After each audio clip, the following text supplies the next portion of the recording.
and sunny, and she keeps finding to remind me of that. So we don't have it quite that good. But this is a joint forum that was put together, being sponsored by the Frederick County Chamber of Commerce, the Frederick County Building Industry Association, and the Frederick County Association of Realtors. We have the 3 Democratic candidates for the county executive race taking place this year.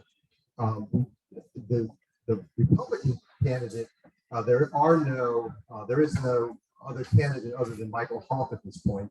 So Mike's going to respond to all the same questions that we're asking the Democratic candidates this evening as well.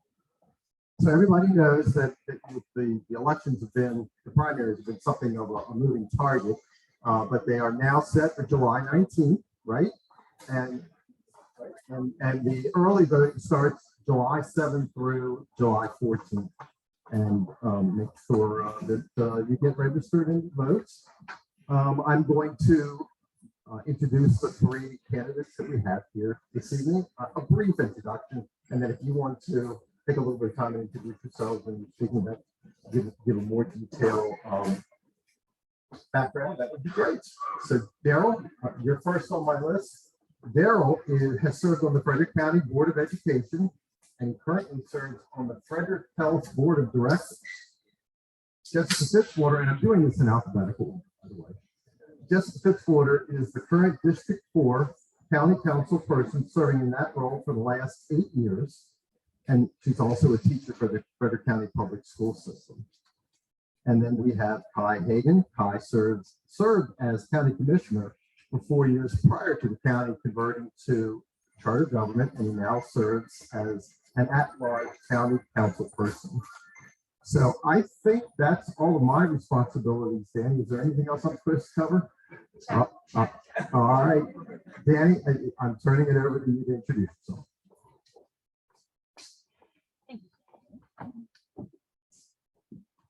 Good evening. I'm Danny Adams. I'm the Executive Officer of the Frederick County Building Industry Association. And one of the biggest things that we promote is the American dream. Homeownership should be for all, not for just those who can afford it. So our mission is very straightforward. It's very clear. It's important for us to improve the political, the economic, and social welfare of our community. Those things are not mutually exclusive.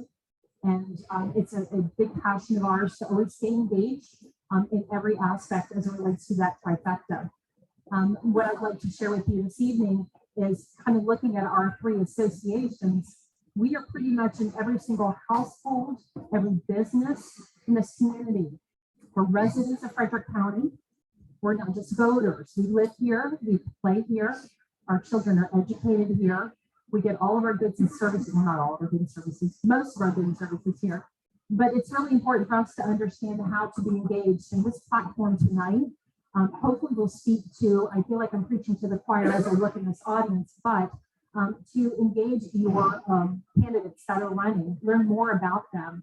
The primaries, even though they seem far away, it's really important to understand where each of them sit with things that are important to you.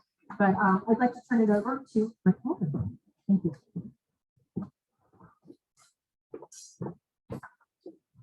Thank you, Danny. Good evening, ladies and gentlemen. As thankful as we are that all 3 of the candidates for the Democratic Party are here with us tonight, I'm more thankful that you're here. Because the most important obligation that we have as citizens is to vote, and to be a well-informed voter, and to be as distant as we can from the poison that has influenced our public discourse, yes, even very recently. It pains me to see the public square defiled by people who can't frame a good political argument. These 3 people are pretty good at it. I've had the good fortune to hear them before. So I know we won't have to worry about that tonight, but the strongest action we can all take as individuals is to learn as much as we can about the people who aspire to represent us, and then vote for those people. And that will help us inoculate ourselves against the kind of garbage that we had to witness here very recently. And I apologize for getting so boxy, but this stuff really really doesn't matter to me. It's really a passion of my lifetime. And so when it's not done well, it makes me really sad. That said, let's talk about the rules of engagement for this evening. And that sounds like a term of war. It is not. This is just the guidance we're going to give to our friends up here, so they'll understand what we're going to expect of them, and also what we're going to expect of you. So we're going to ask each of you, when I go sit down, to take 2 minutes each to introduce yourselves. Now, one thing I want to say right off the bat, you do not need to apologize to us for holding this forum. Every candidate at every forum thanks the organizers for inviting you. We know you appreciate the invitation. Use that 2 minutes for yourself. Don't worry about thanking us or thanking the audience. We're just happy you're here. After you have your 2 minutes to introduce yourselves to us, we're then going to ask you a number of questions. And Hugh and Danny and I have worked with our members and our boards of directors to curate these questions. So these are not just questions that we dreamed up in a parking lot. These questions bubble up from our membership and our committees. Now, the problem is your responses will be limited to 1 minute, and Blair is going to hold you to your 1 minute, and she's going to hold up a 10-second card and then a time card. And we ask you to finish the sentence you were given if the time card holds up, but don't extend into another paragraph. And then we're going to take a break. After we go through a full round of questions, the first round of questions, we'll take a short break. And then we'll reconvene and do the same thing again. Second round of questions again, each with a 1 minute response. We're hoping to have time to permit a few questions from the audience. So here's your call to action. Think of your best question. Must be able to be answered by all three of our friends. Shouldn't be targeted at one individual. Think about what I said about the poison. So let's be positive with our questions and try to elicit answers to things that matter. And no speech is in the form of a question. So we know you're passionate. I know most of the people in this room.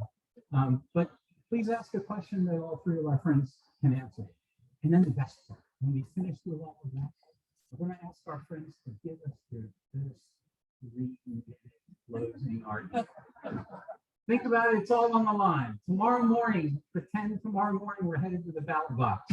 Give us that 3 minute close that leaves, as Tim Russert once said, a tingle running up and down our leg. So you've met Danny, you've met Hugh. We have board members and officers from FCAR, from FCBIA, and from the chamber here. I'm deeply appreciative of that, but we're really appreciative that you're here, and we hope you'll take from this what you need to take from this to be that critically important, well-informed voter. So I think with that, Dan, I think we're ready.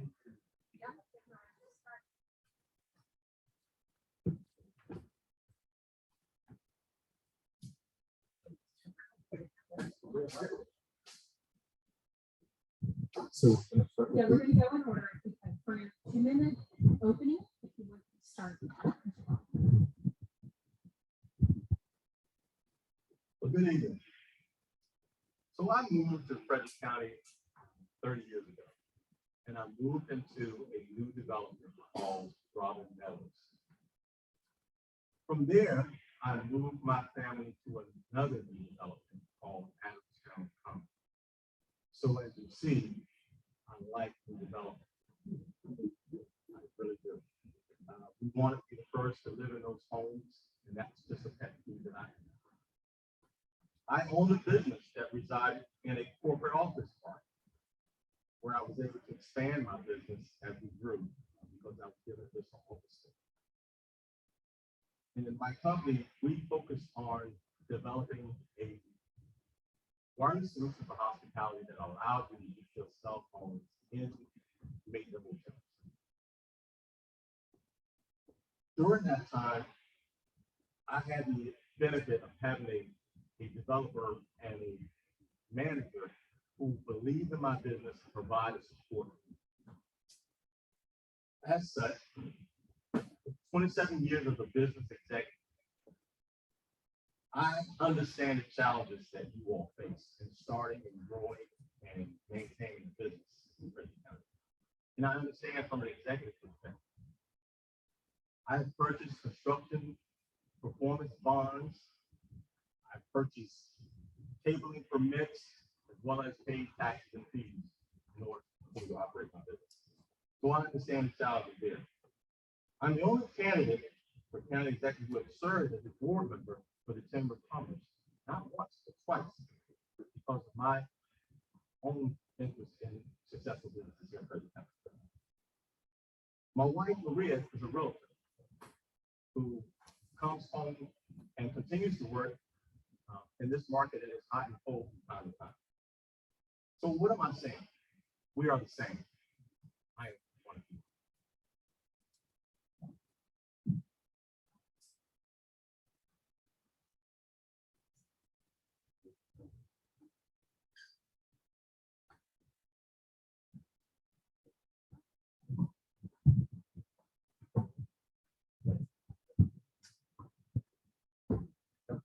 I did second. Okay. Well, I'll skip the thank you at Rick's advice. I'm Kai Hagen. I'm running for county executive. My connection to Frederick County is almost as old as I am, but I didn't live here as a permanent resident until I came here with my family in 1995. And since then, I've been dedicated to our community, involved in almost every single way that I could, working on environmental issues, land use issues, affordable housing issues, essentially dedicated to getting people in our community more informed and engaged in civic government and the decisions that have shaped their communities and affect their lives. I've done that as a county commissioner, as a columnist, as a director of Envision Frederick County, as a council member, but also been involved as a coach, FIT member, and volunteer for a variety of other organizations. I believe that every member of our community, parents and caregivers, students, seniors, teachers, small business owners, everyone, deserves the opportunity to pursue and live a meaningful life in a thriving and prosperous community that works for everyone. And that's a lot of complicated issues. Local government has an enormous impact on our lives. And the next county executive is going to make decisions that affect everything, especially because of land use, which is going to be a primary topic today. With regard to that, as a citizen, as a county commissioner, as a council member, as a director of an organization, founder of the Smarter Growth Alliance, I've been actively and substantially involved in that set of issues for a very long time. That includes being a member of the Citizen Zoning and Review Committee back in 2002, where I met some of the people in this room, I think. And as a county commissioner working on the comprehensive plan. Well, time is almost up, so I'll just leave it and say, how we grow affects everything in our community. It's a very important issue. I look forward to the discussion today, and I thank you for being here.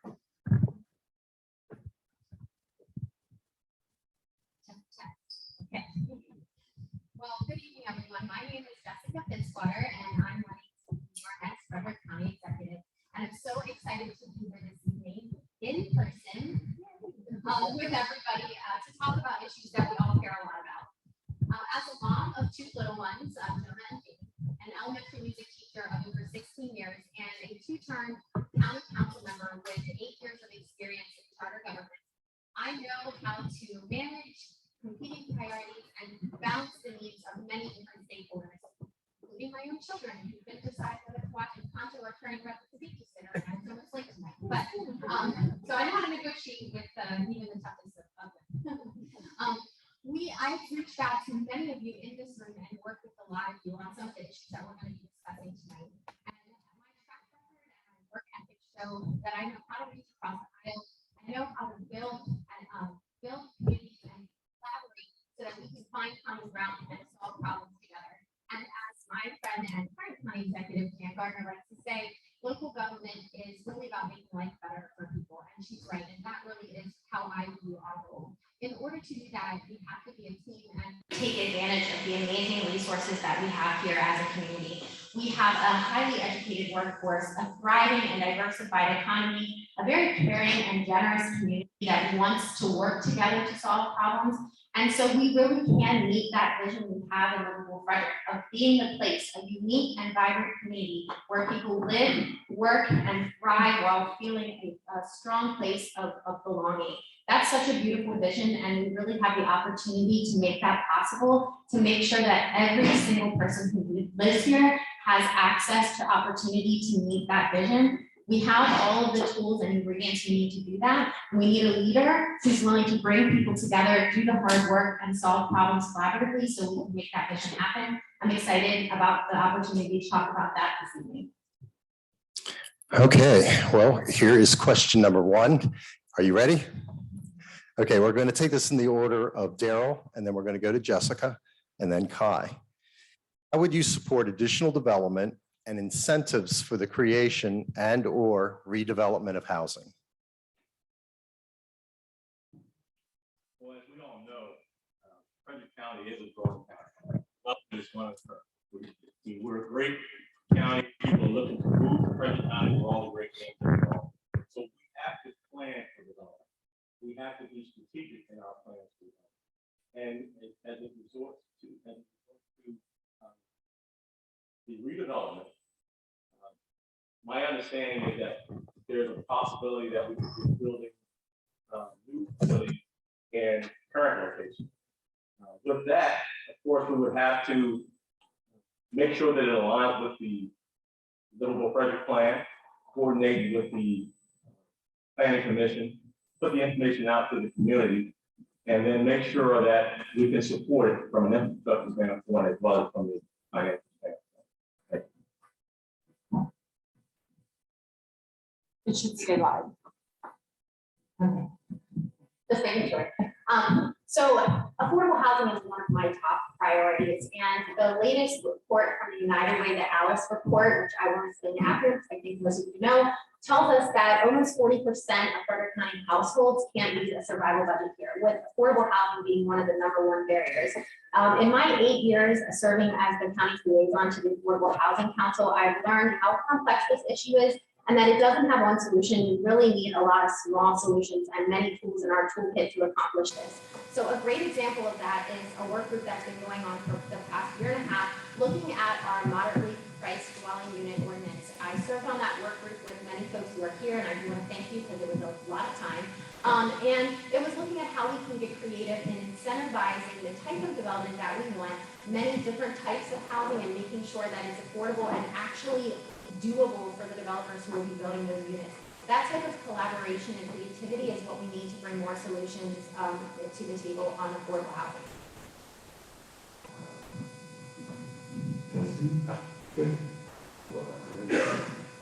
Well, this is such a big issue, and it's hard to talk about it in 1 minute, but one of the things that's important to realize, Frederick County is a thriving place, and people want to come here, and growth is happening for a lot of different reasons.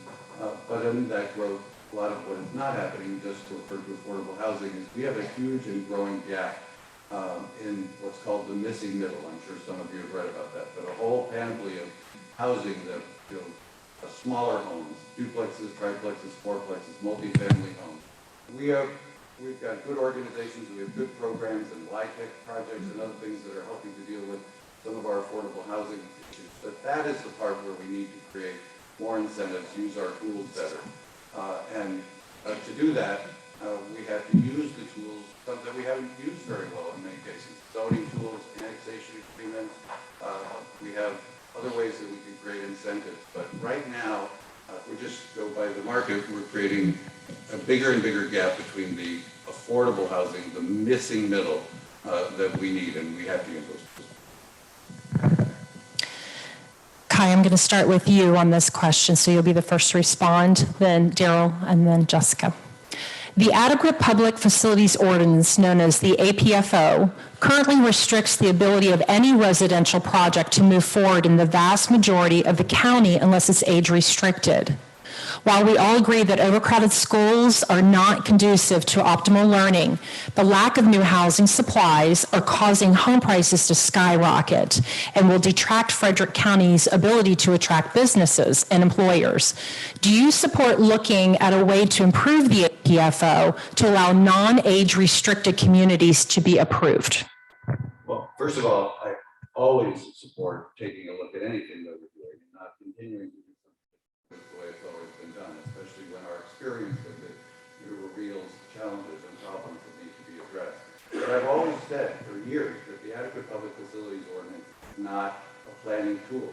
It's a backstop to bad planning. And if we're running into it a lot, there may be places where we could tweak it in order to achieve our ends and support community values and goals more effectively. But it's not the problem in and of itself, even if there may be room for some improvement. We need to plan better. The adequate public facilities ordinance kicks in because we have not planned everything in our comprehensive plan and in our permitting process and everything in a way that allows us to do it and not create those problems with school overcrowding, with the other issues that relate to our infrastructure adequacy. So I am always willing to take a look at it, but I don't think that it's really a problem. So we talked about the adequate public facility ordinance, but as we know, there are other locations, other municipalities who have adequate public facilities ordinances. Do they really mesh? Are they all on the same accord? Were they even developed around the same time? So there are challenges with the adequate public facility ordinance, and it requires leadership to take a look at what was developed, when it was developed, because we are a changing community. And as we continue to change, we need to stop and look at our processes and realign them with where we're headed and how things have changed. As far as the adequate public facility ordinance, we need to look at that and compare it with the livable Frederick plan. And in addition, we need to look at the impact on our infrastructure. We need to look at the impact on our funding ability, because it's great to have these ideas about what we want to do, but how can we support it financially? That's going to be important for us to consider. Thank you. So it was already mentioned in the introduction, I think, by Dan, that home ownership is a dream for many people, and so making sure, and at the same time, Frederick County is one of the fastest growing counties in the state, so making sure that we're growing in a smart way that supports our businesses, our families, residents, and the environment is so critical, and we can do that and make sure that we're growing in the right ways by using those planning tools, as we've already mentioned. We need to incentivize the type of growth that we want and disincentivize the types of growth that we don't want. Work with our municipalities to make sure that we're in line with the same types of growth policies that they have as well.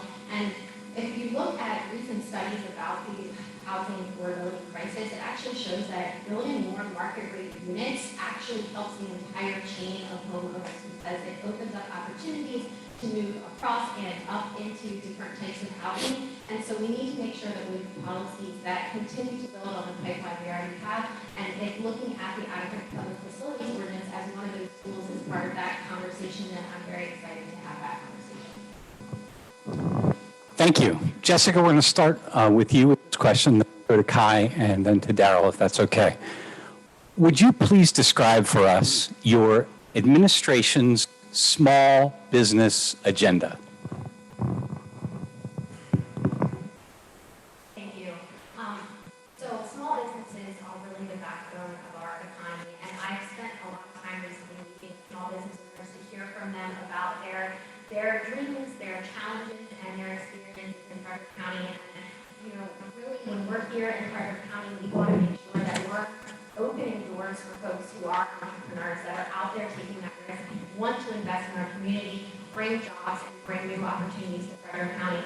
So I'm talking to a lot of our small business owners. One of the things I think we can improve upon in the processes we already have is creating a small business navigator or a small business liaison that is really there for people from all the way from step A to step Z. We have great customer service in our Office of Economic Development, and I know some of them are here today, to attract businesses to the community, to answer questions, and be that support system at the beginning of the process. We want to make sure people have that experience all the way to the nitty-gritty permits and planning and all the steps they need to make their dreams come true.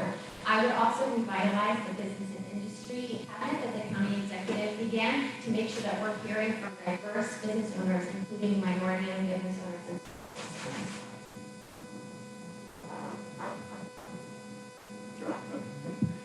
Well, I think I have a long and unbroken record of support supporting small businesses, which are listed as the backbone of our community. We need to have a diverse and healthy economy with a heavy foundation of small businesses throughout our community in order to thrive. But I've always supported the Office of Economic Development, FCBIA, various loans, the Tourism Council. I was on the Ag Business Council. I meet with business owners all the time, talk about their individual problems. There are things that the county can do in terms of facilitating the permitting process and other things a little better. We've certainly done a lot, I think, through COVID to provide support and incentives. We should create another incubator or two. I think we're dealing with the agricultural part of our economy, facing a tremendous amount of problems. That is the ultimate small business in Frederick County's history. And we can do a lot more to support the change, people coming into the changing face of agriculture right now. Diverse agriculture, indoor agriculture, regenerative agriculture. That's an opportunity we shouldn't pass.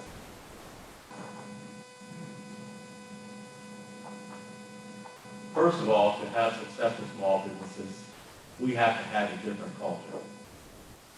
Because small businesses are the backbone of any strong community. But they need opportunities. The county government can do a better job of setting up contracts so that our small local businesses are more qualified to perform services and sharing the revenue that's being generated. The other thing we need to do is we need to have more conversations with small business owners. Don't assume that we know what they need, because different businesses need different things. We need to have those conversations on a regular basis. We talked about setting up incubators. That's been my plan since day one.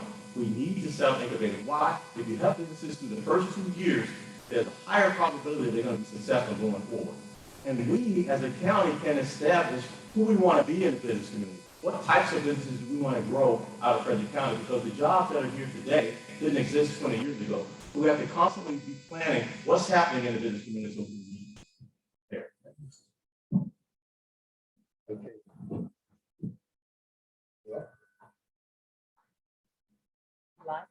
Now, am I live? No. No, it's not working. Okay, thank you. Okay, we're going to start this with Kai, if you'd respond first, and then Daryl, and then we'll end with Jessica. The right to rent one's property on a temporary basis has been recognized as a fundamental right of property ownership. Short-term rental units also provide a valuable service in the marketplace, are most often well maintained, and provide additional revenue to localities. Realtors feel that there should not be a distinction between short-term or long-term rentals, and that all property owners, whether permanent resident or landlords, should have the same rights and should abide by the regulations and restrictions. Do you support stricter regulations on short-term rentals? And if so, what would they be? Well, my wife and I in our travels in the region around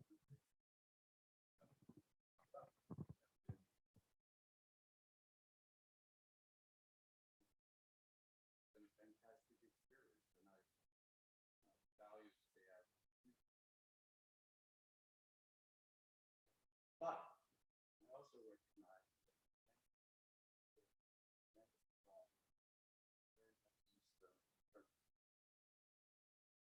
homes and rental units that are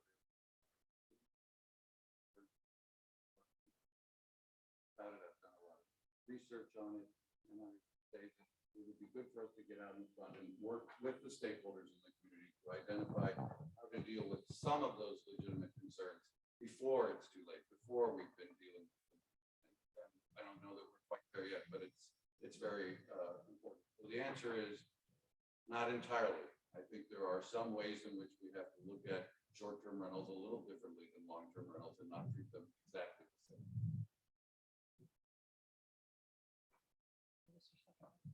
My second person, I'm sorry, was I believe Daryl.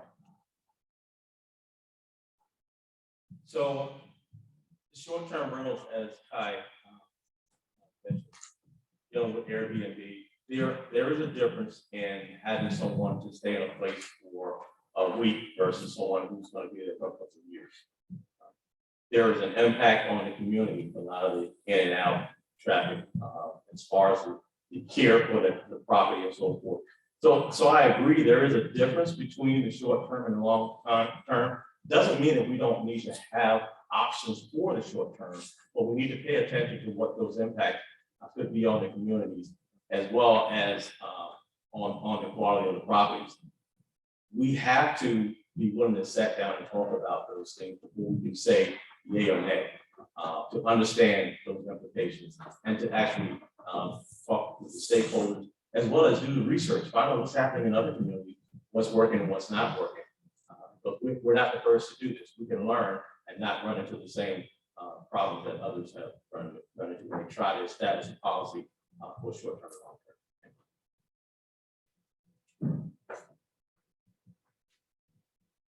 So I'm glad this question came up because it is a growing part of tourism and local economies and does provide property owners and others, and even really opening up other job opportunities in the community. I know that the city of Augment right now is actually looking at potential legislation for rental registration, so in general, and I've been following that process closely. So I think it would be important for the county to look at what the city's doing and learn from their best practices and their discussions and see if there's ways that we could, if we need to model something off of them. But I'm also not in favor of a solution looking for a problem. So if there are stricter regulations that we find need to come about because of either complaints or legitimate, public health and safety concerns, I think we need to look at those. And if that does come about, they need to be in compliance with those regulations. Need to be, because if it's not, then there's not a high likelihood of compliance actually happening, and that's not good for either the business owners or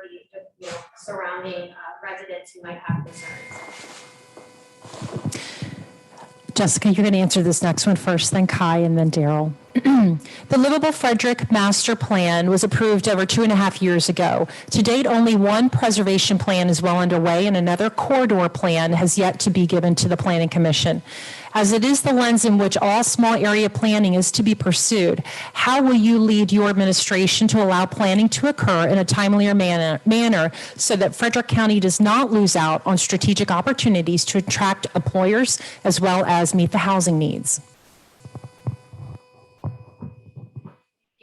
Livable Frederick is one of the most exciting things that has come out of Executive Director's administration, and I'm very pleased that as a council member, I was able to take part in that as well. It really is the lens that we should be looking through how we grow as a community. And I say community because it is a community plan. It is not just a government plan. For those of you who have actually read it, in order to be successful, it really is going to involve true engagement with many stakeholders and community partners. And so I think that one of the ways we can move it along, and yes, I know that it has felt slow, and some of that is because of COVID, and some of that is because it's new. So I know I'm ready to kind of pedal to the metal, make sure that we are moving forward with Livable Frederick. I think that making sure that county departments and divisions, their own strategic plans are aligned with Livable Frederick goals, that we're looking at our community partnership grantees that we work with, how are their programmatic elements aligned with Livable Frederick, and making sure that we're regularly updating our implementation program so that the community knows where we are in the process on meeting some of the initiatives and goals of Livable Frederick. And I think that will really improve the speed of the planning process and the community engagement piece as well. Well, I thought we took a really big step forward in kind of comprehensive planning with the 2010 comprehensive plan that I was part of. It took a long time to get that. Livable Frederick was another big step forward in terms of how we're doing it, the breadth and scope of it, the data behind it. And it didn't deal with the maps, and we're going to go through the zoning on a regional basis, but it's different than before when we went all the way around the county doing one region at a time, whether it was a lot of growth demands or very little. New Market Region Plan, Thurmont Region Plan. Sugarloaf Plan is about to come to the council. The South Frederick Corridor Plan isn't even there to the Planning Commission yet. It is too slow. I love the new method of being able to do these regional plans and these broader thematic plans, but really, frankly, there is no way that we can do it adequately without making a commitment, realizing how important this is to expanding county planning staff. We simply have to do that. Growth affects everything. Planning is critically important. We need to provide more support for our municipalities on those issues. The only way to do that is to invest more and expand staff. So the Livable Frederick Master Plan is an award-winning plan. And again, a great planning tool for Frederick County going into the distant future. There is a piece that I believe is missing.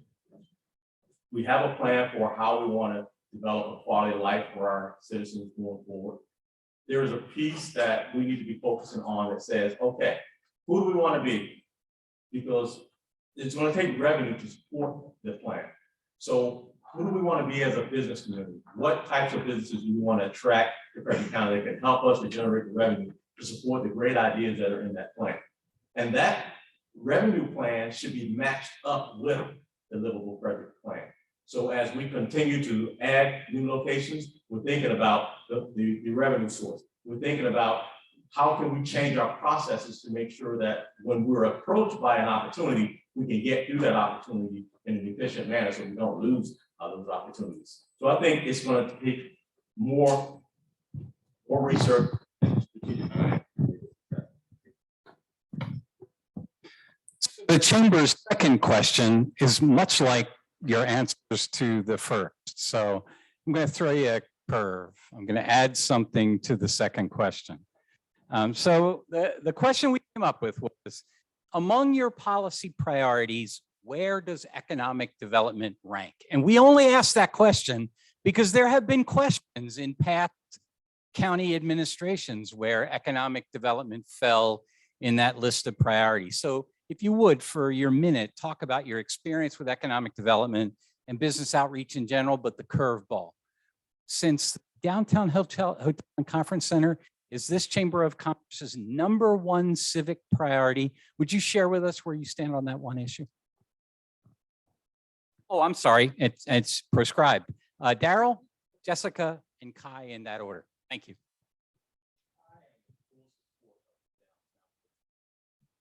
I can't understand how a great, vibrant downtown doesn't have a place where people can retire to after enjoying their evening and their trip and seeing all the great things of Frederick County. Why do they have to hop into a car and drive off somewhere else to retire?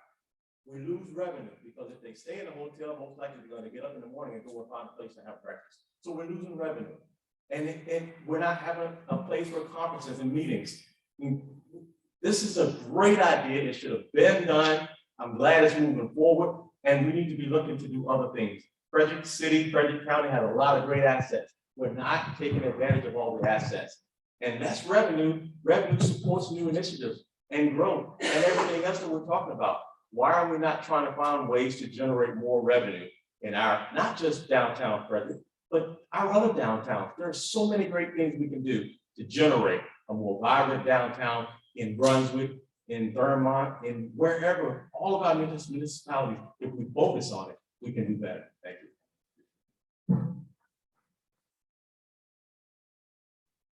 Well, the first part's easy. I am in full support of the Downtown Hotel Conference Center, and I have been from the beginning.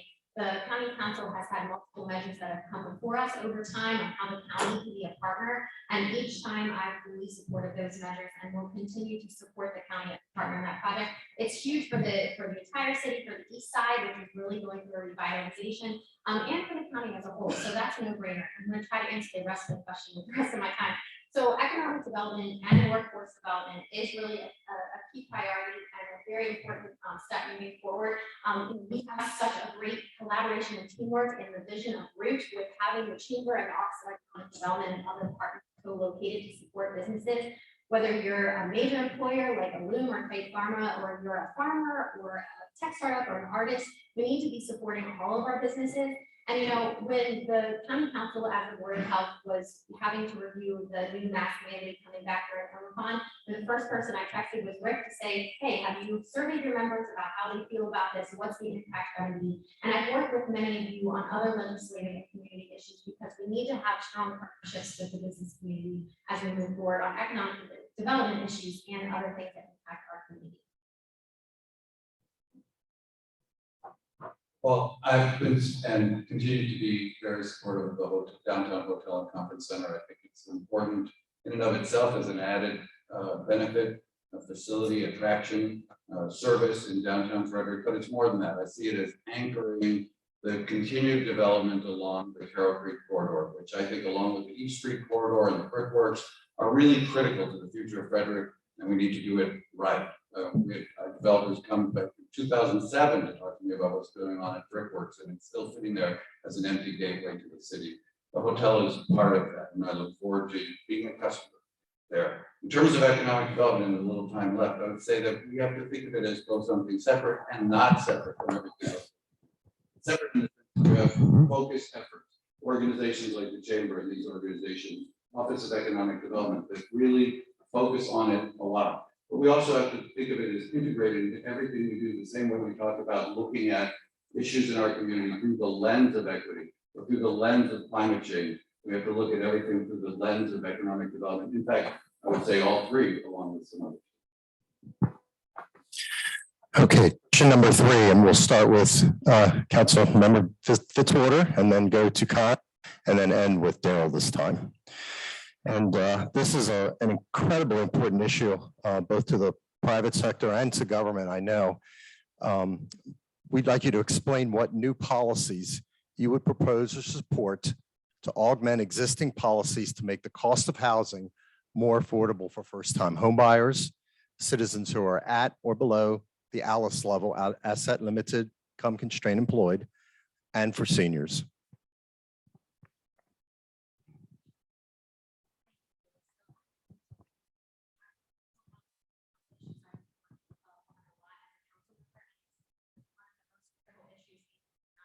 It's really time for us to get creative with many different tools in our toolkit on this. So how about a program for new first-time home buyers who are working in Frederick County and want to live here? That's part of our livable Frederick vision, right? So we have down payment assistance for new home buyers as a program in the county. Let's look at working with employers and see if we can do a matching program. Can we have a certain amount that the county pays and a certain amount that the employer pays to make sure that their employee gets to work and live in Frederick County? It's that type of creativity that I think we need to look at the housing issues. I already mentioned the moderately priced dwelling unit MPDU ordinance worker. There's a lot of great things coming out of that legislation, which I'm currently working on. That's looking at things like, let's look at our median income in terms of Frederick County median income, not Washington, D.C. metro area median income, so that the affordable units we're building are actually affordable for Frederick County residents. So those are a few ideas, and I could go on this topic for a lot longer.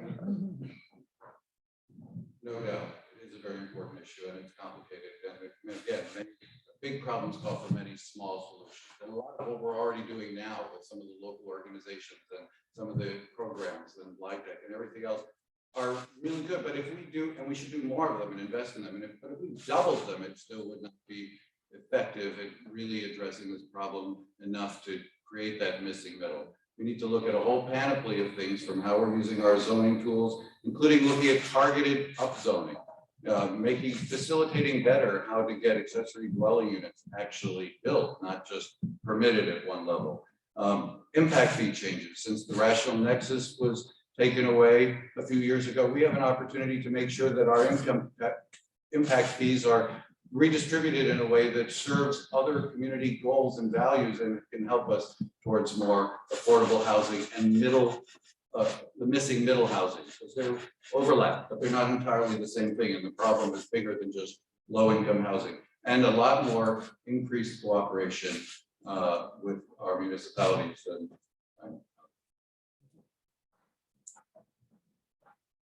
When we talk about affordable housing, there are two sides to that equation. Most of the focus has been on reducing the cost of building homes. But Frederick County, we look at our school systems, we look at our county employees, we look at across the board, we underpay our people. And so not having sufficient income also contributes to not being able to afford a home. So we need to really take a look at Frederick County. We're the 6th wealthiest county in the state, but yet the salaries of our people are in the lowest quartile if you look at it across the board. So we need to definitely look at ways to reduce the pricing of building homes, but we also need to focus on trying to make sure that we're fairly compensating our staff. Because if we pay them properly, more of them will be able to afford homes here in this county. The other thing I want to say is we need to focus on generating more revenue. If we can generate more revenue by growing more businesses, then we can reduce some of the other fees and taxes and other expenses. Okay, I'd like I know. Thank you. I'd like everybody, if you have a card at your table, you had a question, if you wouldn't mind, place it in the silver bucket over there. We're kind of at the halfway point. We'll continue to ask questions up here, but be able to do any question that is not answered or not asked to be answered. We're submitting that as a supplemental to all the candidates so that they may participate in writing. Senator Huff has agreed to do the same thing. So all the candidates by April the 14th or so will have their written responses as well as a recording of tonight's program. Thank you. So we'll let them take a 4 or 5 minute break here.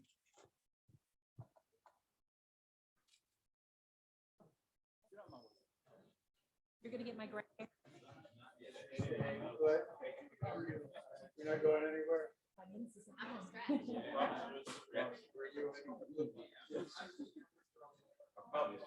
I never eat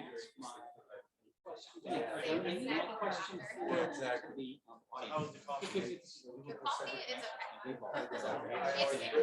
I bring my own because so I mean, a lot of that it's strong cleansing. No, I like strong. oh, What I'm saying well, is, you'd like this. when you get that, so I was expecting. You'd like this. The best thing I like about this is my is that I can't embarrass myself less than I can embarrass myself by not getting but nothing spilled. Oh, I know it's impossible. Jessica took me right across. What I did is I just printed up the questions and I realized I needed to know cards. I can't even find them. So it's not a big deal because the accident right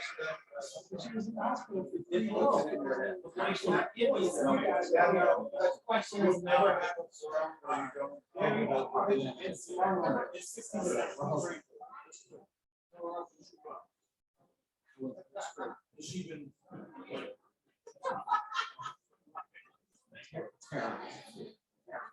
I mean, we gave morphine prescriptions. She wouldn't take it. Gave it to her.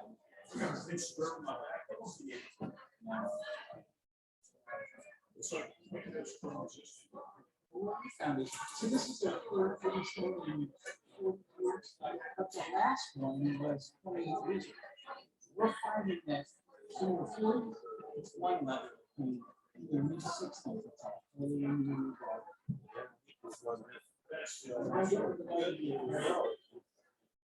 I promised to do that. Yeah, 43 years ago, I promised. Thick or thin, good or bad.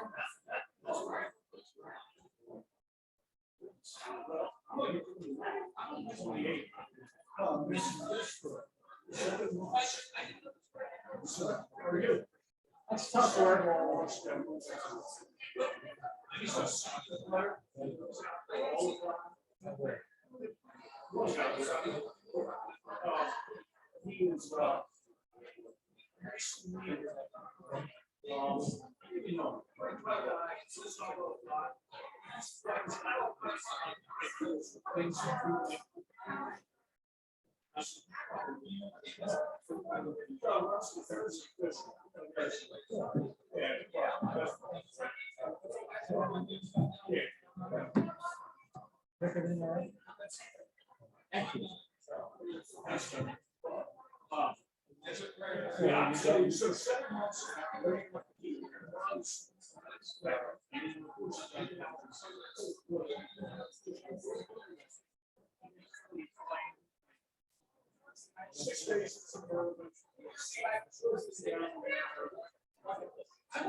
If everybody could get their seat again, please. Thank you so much.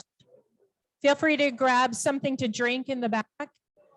There's no adult beverage, unfortunately.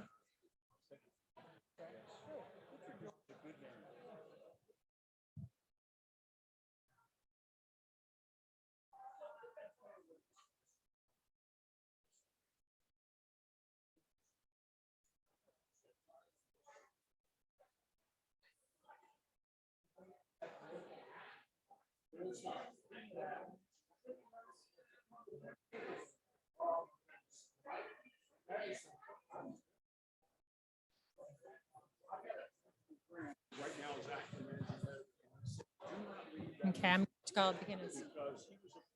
If we could please have Council Member Fitzwater, Council Member Hagen, and Mr. Boffman return to the stage, please. Thank you.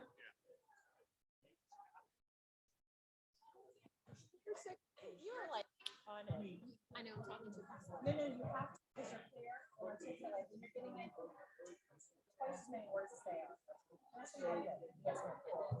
This next round is the 5 and also. Yeah, well, right. And there's not a whole lot, shocker, but just to fill up this last one, so we can ask an additional one, so we'll just grab it out. Oh, I like this one. The tax equity one, right? You should just skip the livable public one because we already had a livable public one. He's gonna skip this one. He's gonna ask us. Yes, yes.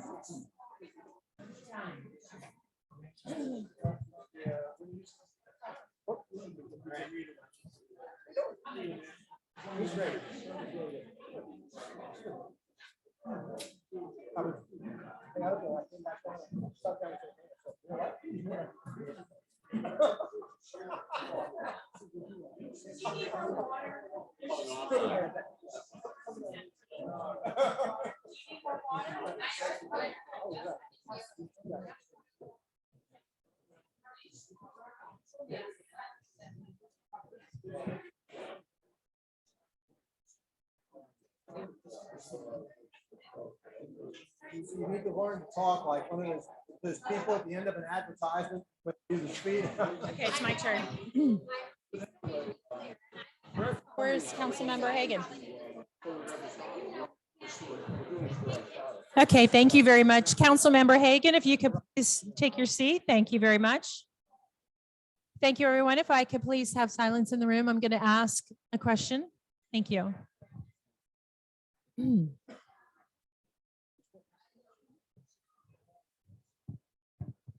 Thank goodness there's no alcoholic beverages because we would never get them back in their seats. Okay, thank you. Okay, thank you, everybody. I'm going to go ahead and ask a question. If I could please have everybody take your seats. Thank you. I was going to say 8 years at the visitation. I can't quiet the room. Okay.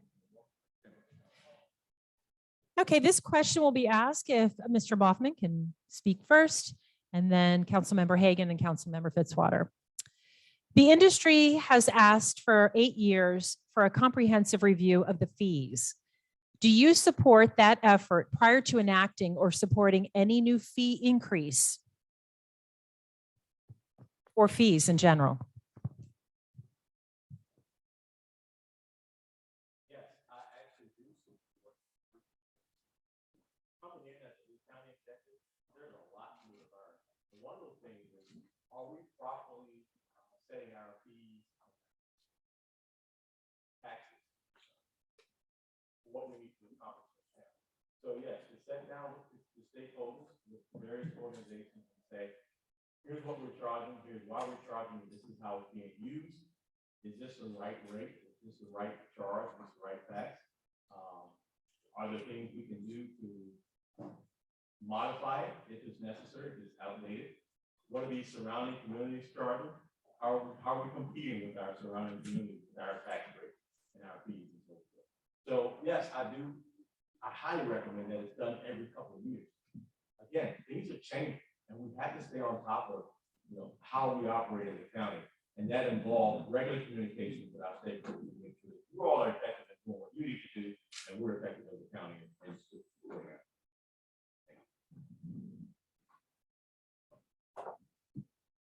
I would absolutely support reviewing all of our fees and our fee structures to make sure that they're in line with not only what is most fair and efficient, but whether or not it is paying for the service that is, in the cases of enterprise funds or other permitting, or that's the plan, so that those people are paying for it, not other people. Is it fair? Is it just? Is it efficient? Is it serving other values? I think that could get us thorough review with a broad range of stakeholders, but I wouldn't absolutely commit to not having any fee increases anywhere until a thorough countywide comprehensive process like that was done. I think, I have no plans to raise anyone in particular, but I think it would be foolhardy and maybe patronizing to just say, sure. I think sometimes you just have to look at each situation. What's the rationale? What's the cost? Are we covering the cost we're supposed to? Is it accomplishing what it's supposed to? And do that at the same time. Thank you. Simple answer is yes, I do support this type of review. And I remember one of the first affordable housing meetings that I attended back as a new council member, Jason Wiley presented kind of an overview like this to the Affordable Housing Council because we have as a county so many different fees, taxes, permits that do add up. And it's important that we look at it with a holistic approach and that we're strategic. So we're looking at whether all of these fees actually accomplish what we want.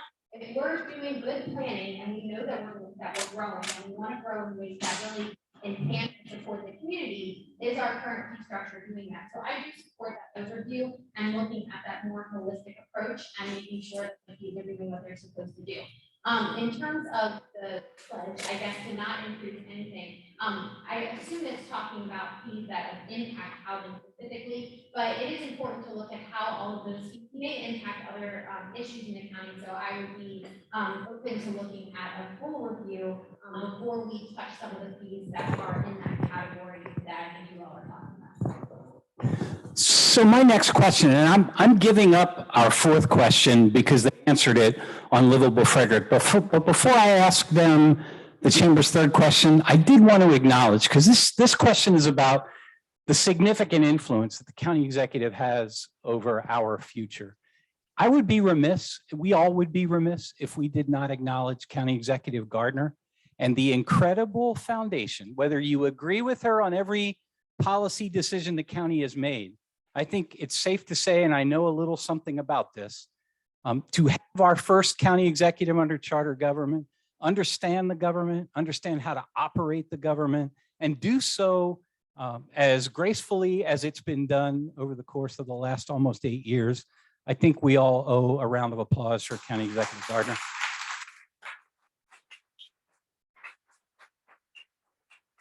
Okay, so with that as the predicate, here's the big shoes question. As county executive, you will exert significant influence over the future of this county. Can you enlighten us on what you consider the most pressing issues facing our county over the next 10 years, and what steps initially you would take to address those issues? And we'll start with Kai, then Daryl, then Jessica.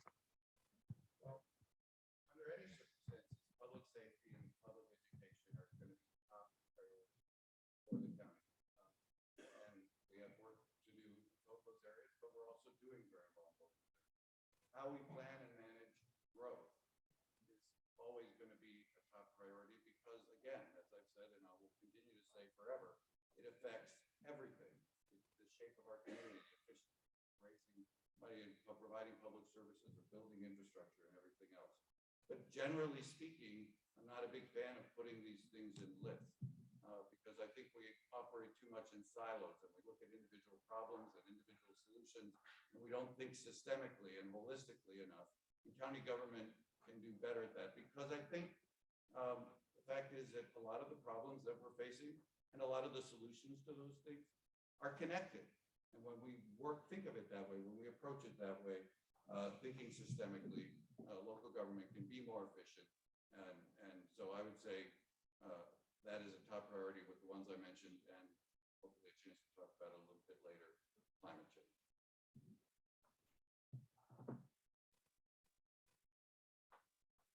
So the first issue is education, without a doubt. And we have to address the salaries of our educators and our support staff. We're at the bottom of the quartile. It's hard to attract and retain quality educators. If our school systems begin to fail because we can't put quality teachers in the classroom, our community is going to fail. So we have to address that. And it's a long-term plan. It's not going to happen overnight. The second one will be strategic growth. And when I say strategic growth, you hear smart growth and you hear no growth, but strategic growth means you actually sit down and think about how you want to grow, not just how fast are you growing and where are you growing, but how do you want to grow? You get ahead of it. You make sure it's going in the direction that you want it to go. And that's going to take a lot of planning and coordination. And another area that I say in that is business. We have to focus on business. If we're going to succeed, we have to focus on business. The last one is health and wellness. We have our community is struggling with mental health, physical health, behavioral health. There's so many challenges. And if we can't heal our community, again, it will take us down. Thank you.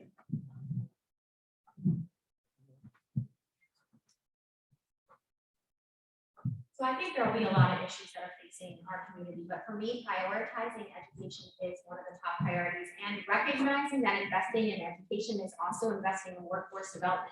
We know that, and in talking to a lot of business owners, there are staffing shortages everywhere. So we want to make sure that our students are prepared for careers here in Frederick County and that they have a safe and inclusive school experience where they're getting the best education possible. So we've got to prioritize our investment in education.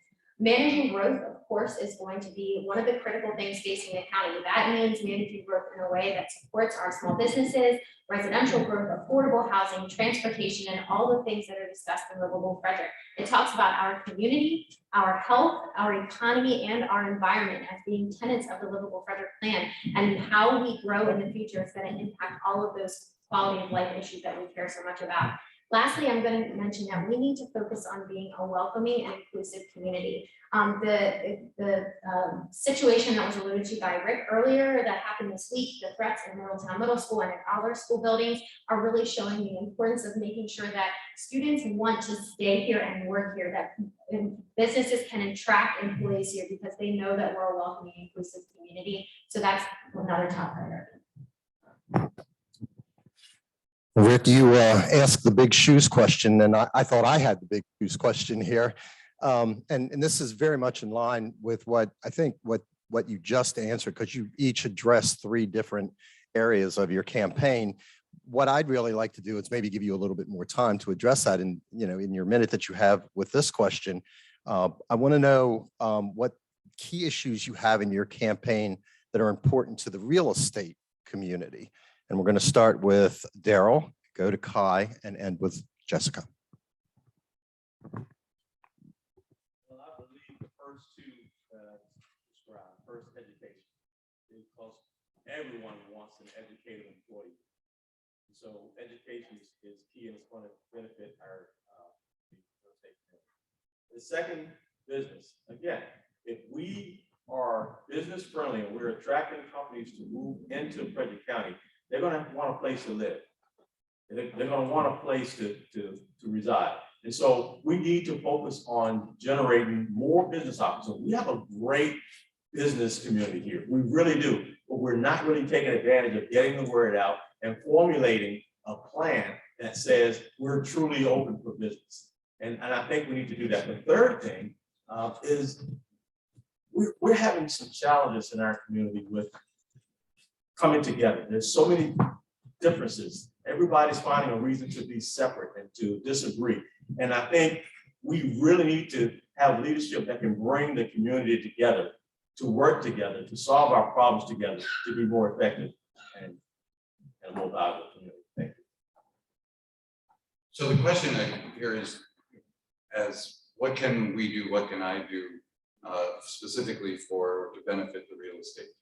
And I don't look at it that way. I think what benefits Frederick County as a whole, what makes us a vibrant community, what makes us a thriving or prosperous community, what makes us a resilient community, are the same things that are going to be good for people who live here and work as realtors in that industry. Frederick County is going to grow. People are going to move here. People are going to move from one place to another within the county, utilize the services of that industry. There may be things that county government can do to facilitate business activity within that industry in terms of processes and what have you. But in a broader sense, when it comes to land use, serving the real estate industry isn't about growing as fast as you can or creating more properties that need to be sold. It's about being a highly desirable community that has great schools, good parks, good libraries, that provides high quality public services and has good infrastructure and facilities in general, that is welcoming.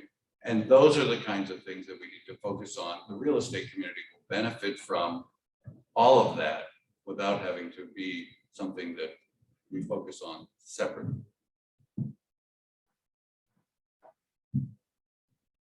So investing in education and making sure that we have thriving and successful public schools is going to benefit the entire community. And we know that property values increase when schools are thriving and when people are getting a good education. And in fact, people want to move to a community often because of the success of the public schools. So there's a huge connection there. When we manage growth in a way that is supporting businesses and attracting major and small employers here to the county, their employees need someplace to live. So we need to make sure that we are thinking creatively about those affordable housing options and diversifying our housing types so that employers know that when they're trying to get people to move here and attract them to their businesses, that we have wonderful places for them to live that they can afford.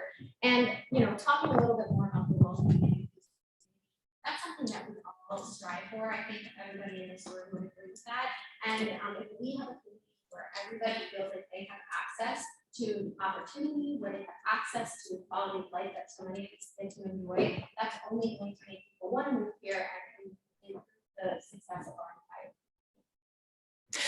Okay, staying on that vein of education, we all agree that overcrowded schools are not conducive to learning for the experience of the student as well as the teacher and the school as a whole. Do you support more oversight and or notification of the state rated capacity changes and the decisions by the Frederick County Public Schools on future growth and its timing? Why or why not? And we'll start, Kai, with you, and then Daryl, and then Jessica. Yes. There we go. Okay.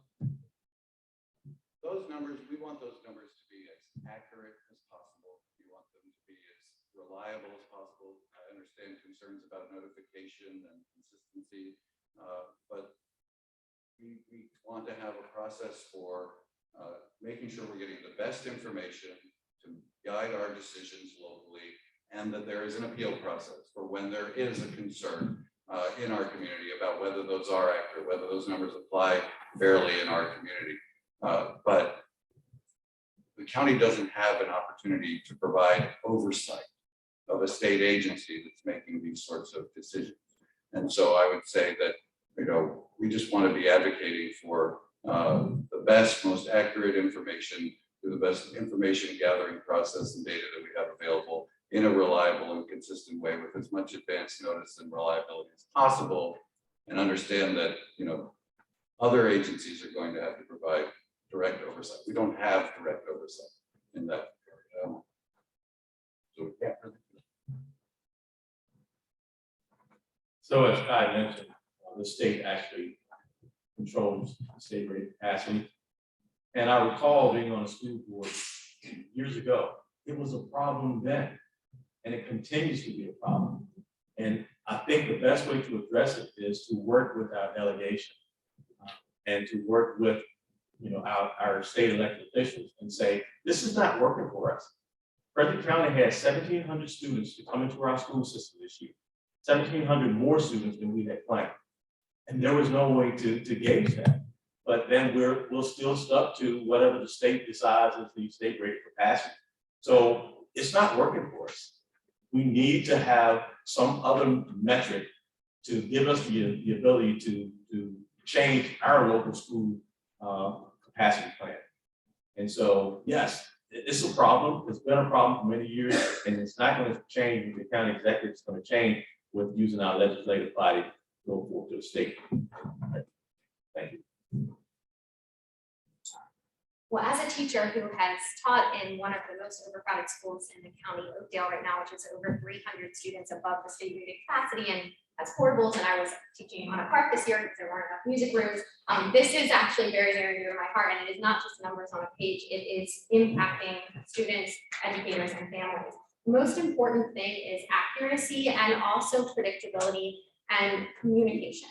So as was already mentioned, there's a lot of factors that are outside of county government's control, but having positive relationships, a county executive who has positive relationships with the state delegation, with the Board of Education, with the superintendent is going to be critical, so that as new state rated capacity numbers are starting to be formulated, that it can be a community conversation, that other stakeholders are involved, and that we strive to get the most accurate numbers as possible, because those numbers impact so many decisions that happen down the road, and that predictability and communication is going to be key, so that we can make sure that we have wonderful schools and that we're planning growth in areas where the schools can handle it.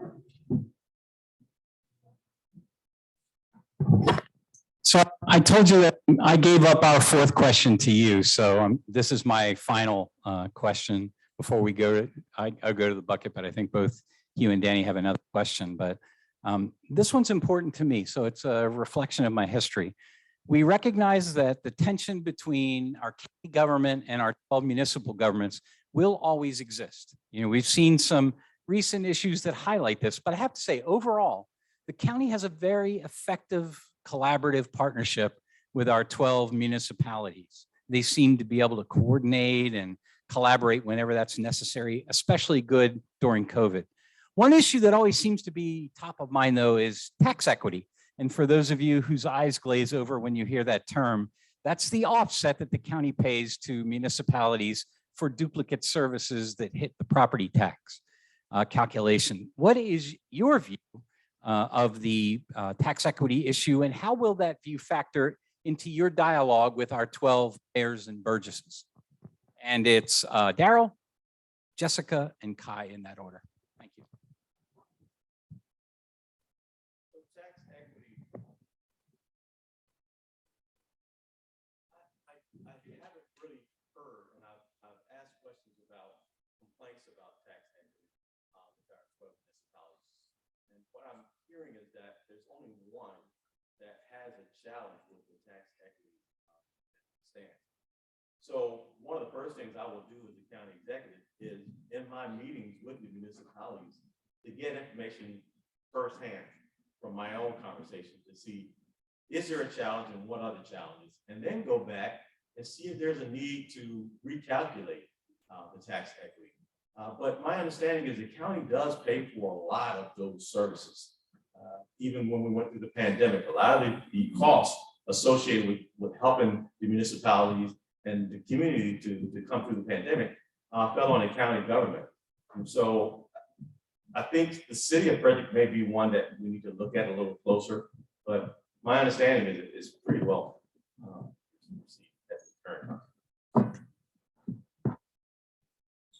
Rick, did Donna Kazemchak plant this question for you because she was just in my ear about this. We just had a meeting and we were talking about. Of all the people that would plant a question right here, Donna is probably not among the list. So it was top of mind for me, and I am a city resident, so I'm also a person who pays city and county taxes. And in talking to city residents, this does come up often. We have not reviewed the tax equity formula in quite a while, so I'm in full support of reviewing that to make sure that we are certain that any duplicative services are talked about and that the formula is accurate. I think that if that's just one example of how the county executive needs to partner with our municipalities. You know, I've already done some outreach to our municipal leaders to talk about other ways we can collaborate. I would continue, as Dan Garner has, to have regular meetings with the mayors and burgesses and really let that be an opportunity for them to share with me what their concerns are and their ideas of how we can collaborate better. And I know years past there was a Frederick County Council of Governments, just like there's Washington Council of Governments, Maryland Municipal League. I think getting all of the elected officials, the Board of Aldermen, the town council members, the county council members, and the executives together for quarterly meetings just to network, share best practices, and you just never know what good ideas might happen when those open lines of communications are there. So another opportunity for collaboration. I'll start off. I agree with Daryl that of the 12 municipalities, I'm only aware of one that has had any consistent concerns about this, and I don't think they've been major. The others, I know that the county executive meets with all of them in advance of those tax equity calculations and formulas, and it's generally not been a problem. I think any such formula needs to be constantly evaluated. You know, what are the real costs? How much is the county bearing? What are the municipalities bearing? And so you kind of figure that out. Is there another category at some point that might be eligible for tax equity? And that discussion has happened in the past. When I was on the Board of County Commissioners, we met on a regular basis with, I'd say, a majority most of the time of representatives from, or mayors and burgesses from, the various municipalities. Those were extremely valuable, face-to-face, sometimes lengthy, sometimes contentious, sometimes just perfunctory and matter of fact and administrative in nature, but it was good. You were building relationships, you're doing it as a group. It's important to meet with people one-on-one. With only a few seconds left, I'll say there's one other thing though, and that is the county can provide a lot more support for our small municipalities around planning. They have limited resources, sometimes just a part-time person. County has tremendous expertise, resources, technology, and it's an area where we should be collaborating more constructively. Okay, we are going to start the fifth and final round. Everybody take a deep breath. Realtors believe that environmental protections are necessary. However, when they infringe on property rights, due care must be given that regulations and restrictions are not burdensome, or unjustified.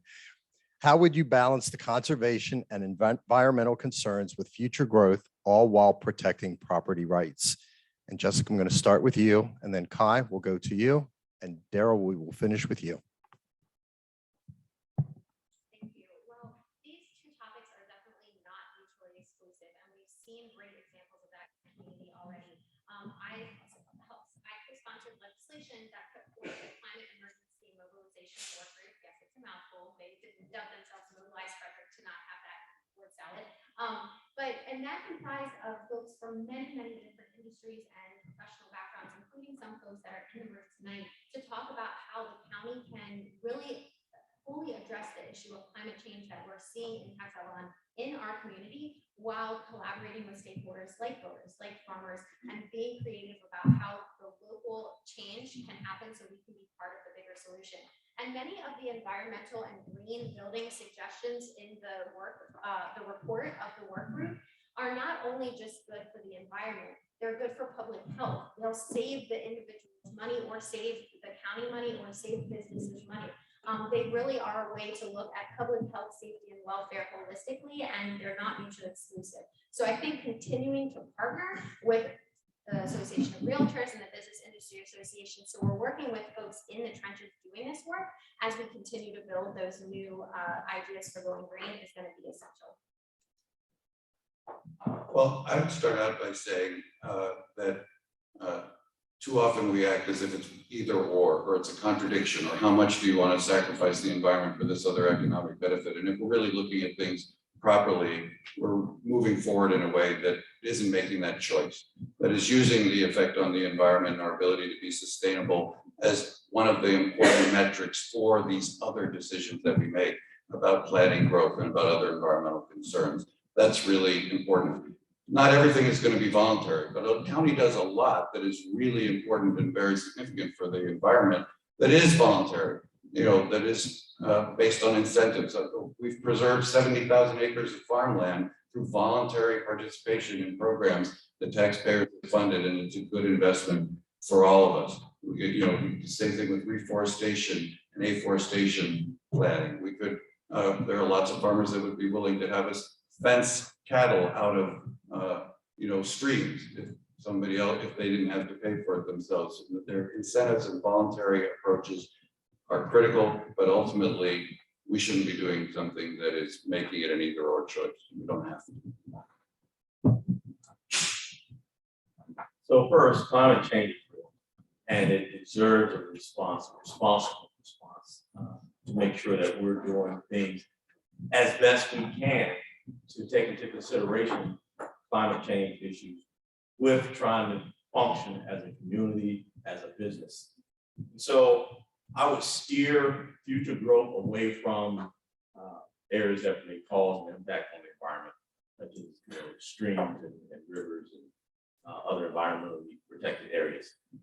But I want to caution us, because if you look at what happened with electric vehicles, there was this big push to purchase electric vehicles. Everybody got electric vehicles, and then they said, whoa, I can't go visit grandma 90 miles away because I don't know if my battery's gonna last. We have to be smart about this thing. We have to take the time to look past where we are and plan accordingly to make sure that the decisions we're making are not hindering our ability to be a successful community while we're trying to overcompensate for what is happening from the climate change. Frederick County has the highest recordation tax in Maryland. What are your priorities, and do they reflect a direct and equal distribution of recording fees to agriculture, historic preservation, parks, schools, etc.? Sorry, Jessica first, Daryl second, and Kai third. Thank you. We do have one of the highest recordation taxes in the state, although we don't have a transfer tax. So when you put that in the mix, it's not exactly apples to apples, but it is true. We have a high recordation tax, but we use that revenue to do good things for the community. And as was mentioned, we do have certain portions of the recordation tax that are dedicated to priority areas. I do support having portions of the recordation tax go into those areas, and they should reflect the priorities of the community. So I introduced legislation a few years ago that for the first time ever took a portion of the recordation tax and put it directly into our housing initiative fund. This is the first time we had a dedicated and predictable source of revenue going into the housing initiative fund to help leverage other monies to bring more affordable workforce housing to the community and be more creative about affordable housing. So I would support that to continue and perhaps even increase, and would always be looking at how we're dividing up those revenues to make sure that it's reflecting the highest needs in the county and reflecting the county's priorities.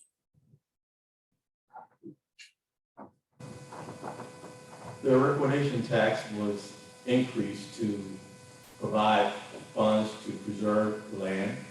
And we all know that Frederick County was founded on agriculture and farming.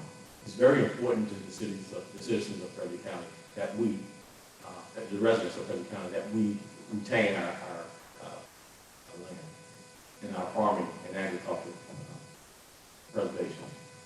The other thing that it was used for was historical, preserving historical landmarks in Frederick County. Those are both important aspects of who we are as a community. And so I support collecting those dollars from the recordation tax to make sure we're doing what is important to our community from a historical perspective, from an economic perspective. So, and I do understand that our recordation tax is higher than some of the other counties, but as Jessica stated, they have other taxes that make it more meaningful. So that's all I have to say. Thank you. Well, as noted, we don't have a transfer tax. So if you combine those two, in our county and other counties, I think Charles County is another one in our situation, not many. We're right in the middle of the pack. But I think it's important to really acknowledge that this particular fee, one of the first votes, or early on in my term as a county commissioner that we did, was to put an increase on the recordation fee, and that was specifically dedicated to advancing the reconstruction of Linganore High School. There were 26 portables and was way overdue, was a real problem, and that was important, and I'm proud of that. But I like the fact that there's a logic to the way we apply these specific streams. We're not treating it as just part of the general fund, even though much of it goes to the general fund. Think about that: ag preservation, parks, school construction, housing initiative fund. These are things that are they are related to the issue of growth and development, and I think it's an appropriate thing. And I would consider increasing some of them. For example, with ag preservation, it's only getting more expensive. We're doing well, but we're not meeting our goal yet, and we're doing very well. But we want to do better, and that would be something where we could increase it. Not the fee, but the percentage that is dedicated to that. That's an important clarification. Hey, where are my lawyers, practicing attorneys in the audience? Oh, most of you will know the answer to this. So what one question a trained litigator never asks in court?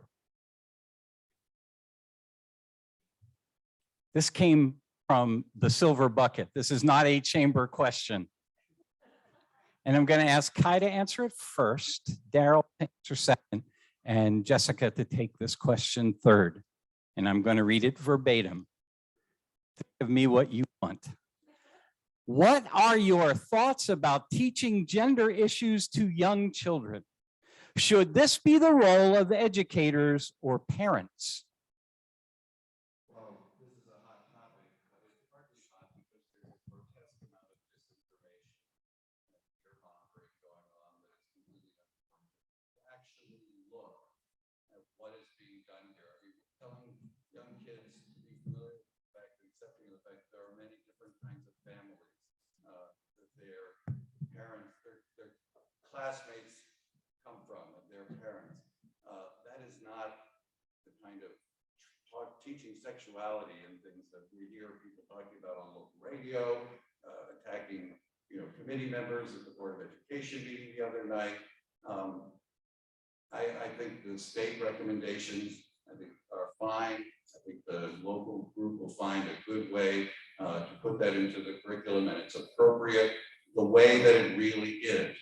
Don't believe the way you're being told by somebody else that this is being framed or what it's trying to accomplish, because the amount of disinformation and misinformation out there is frankly abhorrent. So the community is divided on many issues. It's a way of life today. Everyone has a right to express their concerns about what they think should and should not be. And so in this situation, if you don't agree, it's okay to get more clarification, express your concerns, but it's not your right to go in and disrupt the educational functions because you think things should be done your way.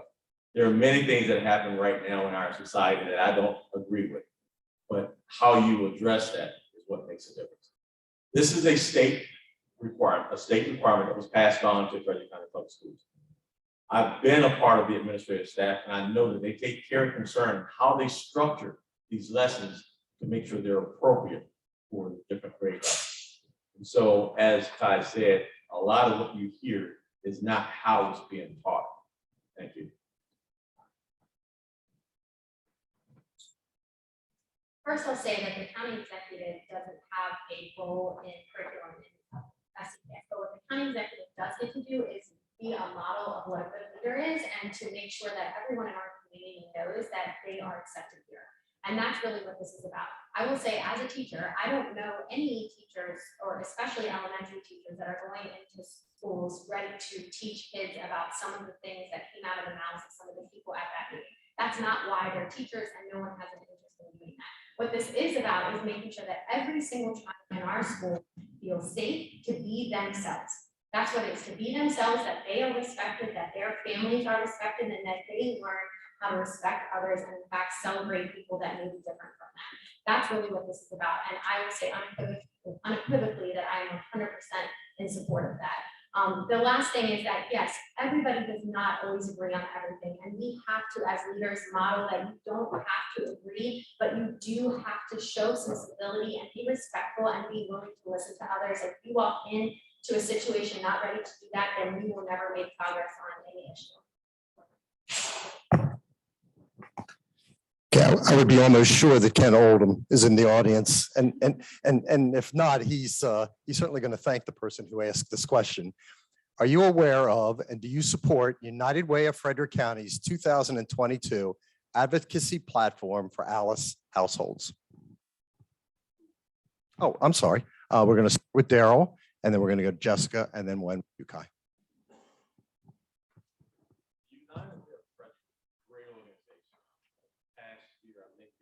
Something like $3.2 million to help these Alice households. The Alice household, we always think about the low-income families, but there are people who are working hard day in and day out and still cannot afford to live in Frederick County, can't afford a home, can't afford the daily food and a car. Those things are real. And that's for people who are working. So what the United Way is doing, I fully support, and I have supported for many years. As a matter of fact, when I was in the school system last year, that was one of my roles and responsibilities. And I made sure that we got the largest amount that we could out of our citizens, out of our staff to support this initiative. Absolutely, completely in support of the United Way initiative. And I made a donation. Okay, and then Jessica. So yeah, the answer is yes, I'm aware of the platform. And as I already referred to the Alice report in one of my earlier comments, it's something that I think the county actually does use and should continue to use even more as a rationale for some of our decision making. I can't thank the United Way enough for being a partner and providing that data, because it really can give us a lot of clarity for our priorities. The 2022 advocacy platform, I think, includes some survey data that was done during COVID, because as you all know, the 2020 report is actually based on 2018 data. So that almost 40% number that I gave you before, we already know is outdated. When we dig down into those numbers and you look at Alice households that are Black or Latino or single parent households or households in Emmitsburg or Brunswick or the city of Frederick, it is well above that 37–40% mark. And so knowing that data, knowing that we're the 6th largest county in the state and the resources that we have, it is such a motivator for us to continue to solve the tough problems and do it in a collaborative way. And looking at issues of affordable housing, access to transportation, childcare affordability, and all of those barriers are going to be critical to how the county moves forward in the future.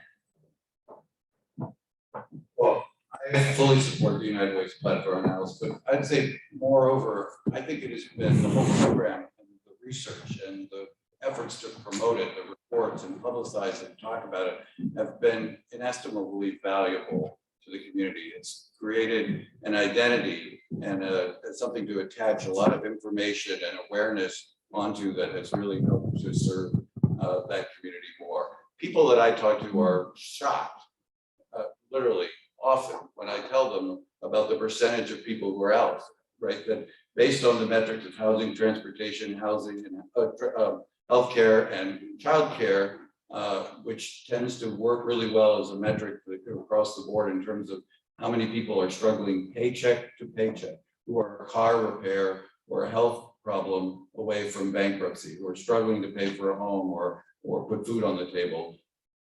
35, 40, 45%, depending on what part of the county you're in. That's extraordinary. A really healthy community is going to always have some stratification, some people with greater problems or others, but that's a shockingly high number of people who aren't enjoying the largesse of Frederick County, who aren't spending their disposable income at our restaurants, who need help in a lot of ways they're not getting it. United Way is doing a lot of great work in that regard, but we can do more.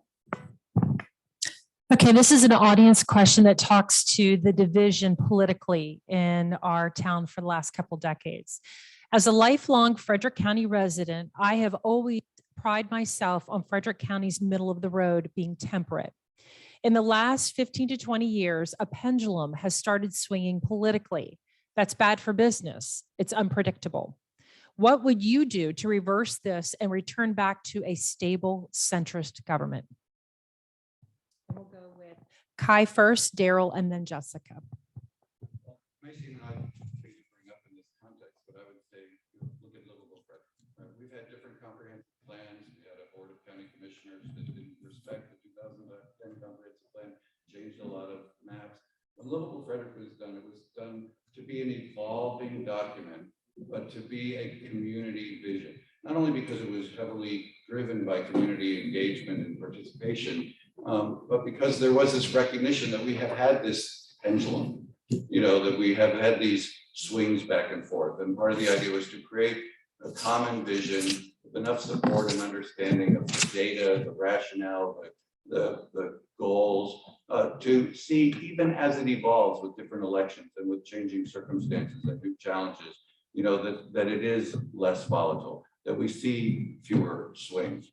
I mean, that is going to be an issue in a county that is politically, roughly 50% during volatile and polarized times, and an issue like land use and growth that is going to attract a lot of money, political attention, and affect, the shape of your community. I'm hoping that little Frederick will stop that, and the county will continue to buy into a common vision, realizing.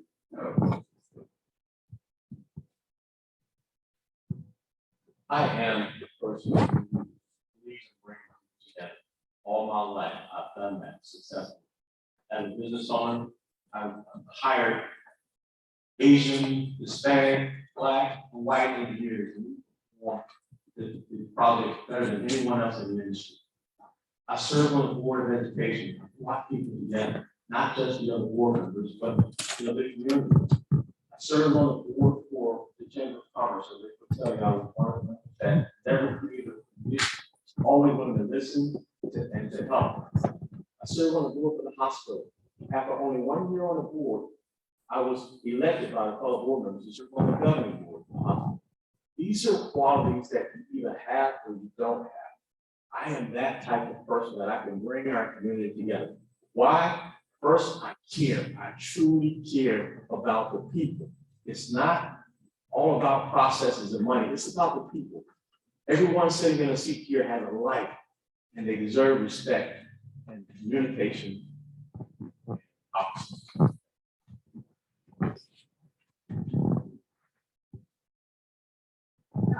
Mentioned local government should be about solving problems, getting things done, and making life better for people. Whether that's a permit or a pothole, whether that's an artist or a farmer or a tech startup, we need to be available and building those positive relationships. And most of the things that local government, local elected officials deal with are not innately partisan unless we allow them to become that way. It's really about solving problems and bringing in stakeholders. The word predictability was the best way to be predictable is to include stakeholders along the way. You are using a collaborative approach and you have buy-in from all of the people who are going to be impacted from the beginning, then your outcome is going to be better. And I think as a leader, you should not only be willing to be challenged, but in fact, welcome the challenges, to surround yourself with people that will push back and question you, to welcome those perspectives that are different from your own experience.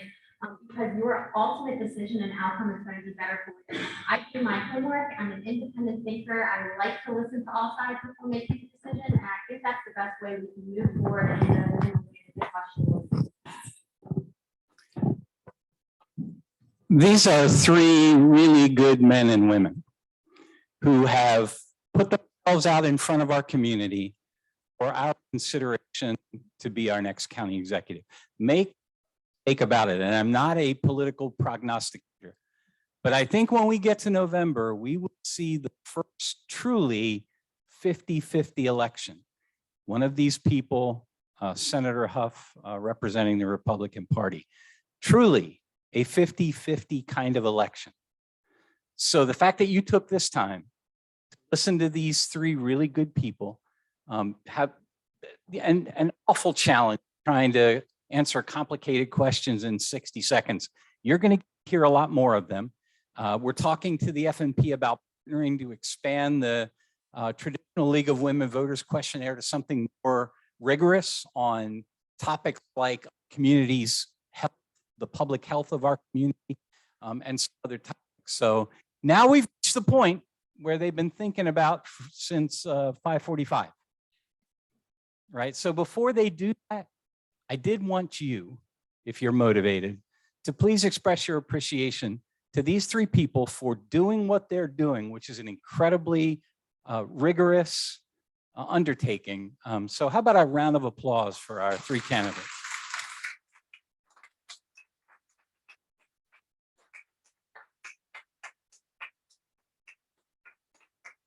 And so the way this is going to work, we're going to ask Daryl to preach to us for 3 minutes. We're going to ask Kai to give us that 3-minute big closing. And Jessica, you'll end with your 3-minute closing. And then I think Danny and Hugh will have a few things to say. So if, with that in mind, if you want to go to the podium, please feel free to do that. But Daryl, Kai, and Jessica, your closing 3 minutes.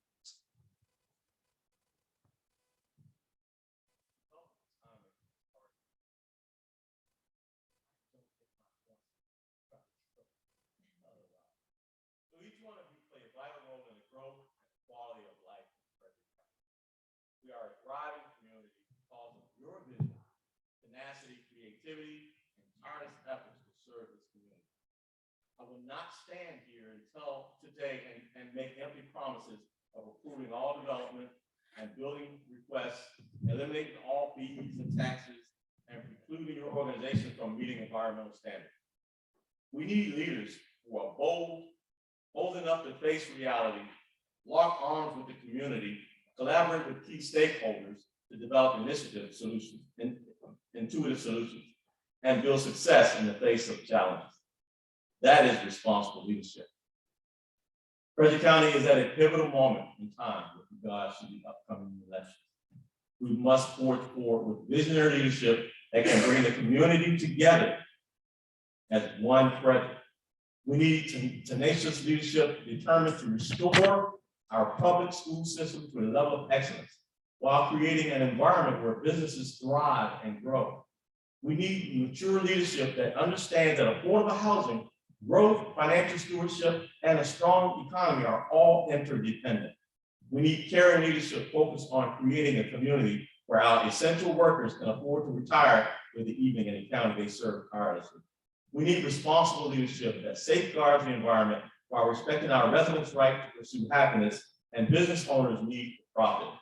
We need executive leadership that understands that well-planned and managed growth in every sense will ensure Frederick County can compete in this global society. My name is Daryl Boffman, and I'm prepared to listen, learn, and lead Frederick County as your next county executive because you all deserve it. We have a great community. It can be better, and I'm willing to serve to help us to get there. Thank you so much for your time. Well, we live and do business in a wonderful place. I came back to Frederick County to be here the rest of my life because I love Frederick County and I've only grown more deeply in love with it and more committed to it. And I have dedicated myself to trying to get people in the community more engaged in their civic life and involved in the issues that affect us. And so I've been around county government and community organizations and a broad range of issues, tying them together, for a long time. Local government has an enormous impact on our day-to-day lives and the environment in which business can prosper, as individuals can prosper. And the next county executive has to share our values, but also ensure that county government functions efficiently and effectively, that it is honest, ethical, open, and transparent, forward-looking, and innovative. Frederick County can and must support the residents and businesses in a continuing effort to be a more vibrant, affordable, and sustainable community. We can do that. And thinking systemically is a big part of it, not operating in silos, connecting these challenges and these issues to each other. No matter what our form of local government is, it is vital to elect people who understand that Frederick County government can and should work well.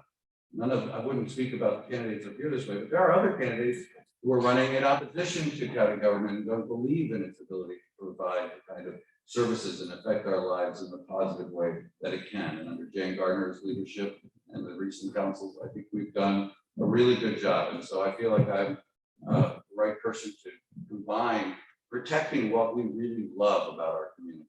And that's a lot. The small towns, the history, the natural resources, our environment, good schools, our community, growing diversity, but also maintain those things that we're doing well in terms of providing public services, developing good facilities, planning increasingly well and responsibly, but while also preparing for, talking about, and facing some of the challenges that we have ahead. The demographic changes, population growth, environmental concerns, climate change, right? These are very serious issues that we've hardly talked about tonight because it's sort of not in the category that we're in here today, but that are really, really important. For too long, we've approached a broad set of issues and challenges in our community as if they are separate. I've talked about this a couple of times today because I think it's really essential. It's not only that big problems call for many solutions, it's that problems and solutions are connected. And if it doesn't seem like that, you probably don't understand the problem that well, or you're not going after the right solution. So if we want to live and thrive and prosper in a county that's growing as the world changes around us, we need decision makers who understand the connections, who are committed to good process, who care about our community. And I just hope that you realize how little time we've all had up here and that you do more research, reach out to us, meet us, check our websites out, and dig a little deeper as well. It's a long campaign, it's a long kind of a learning.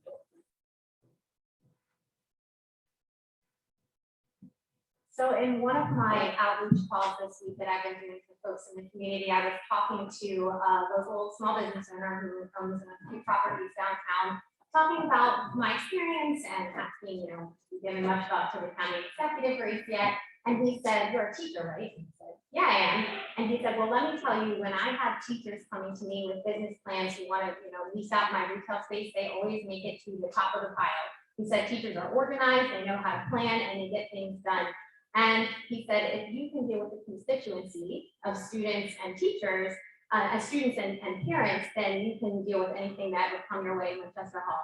And it's true, teachers are public servants. I mean, that's why I got into education. I know that educating our students, we're creating all future careers. We're creating the leaders of tomorrow. And that public service is very dear to my heart.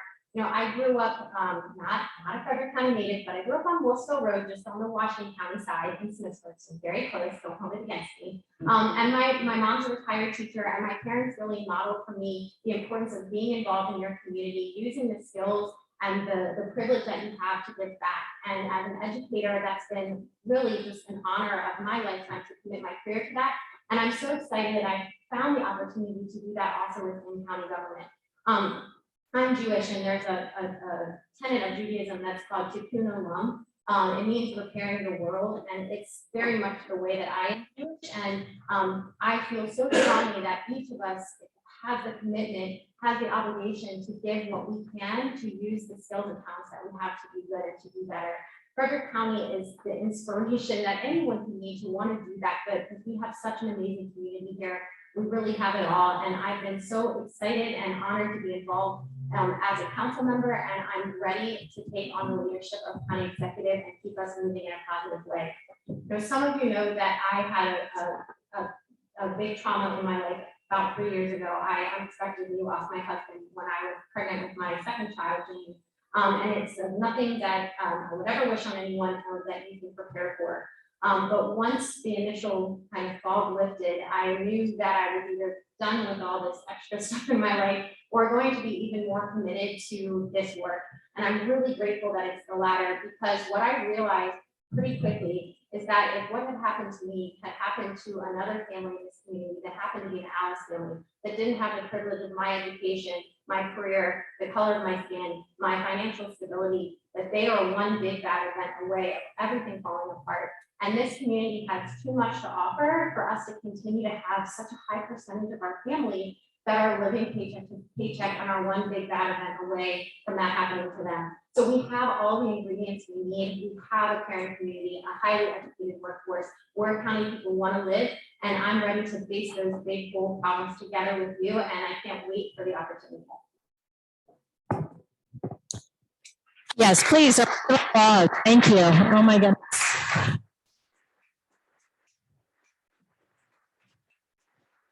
Well, I thank you all for putting it out there. And I do want to echo what Kai said. They will make themselves accessible. What we will do logistically is all the questions asked and unasked will be compiled so that they can respond in writing. We'll also provide that to Senator Huff.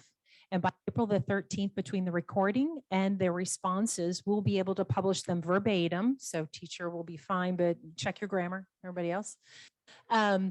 But we will be able to share that with the community. And I want to say a special thank you to Frederick News Post and WFMD for being present tonight. So they may report on this tomorrow, but you won't see something from us for at least a week, so that we can again be able to compile everything and give them some time to respond. So logistically, that's how it works. If you had additional questions on your tables or your cards, get them to me and I will make sure they're included in the written. I'm going to hand this off to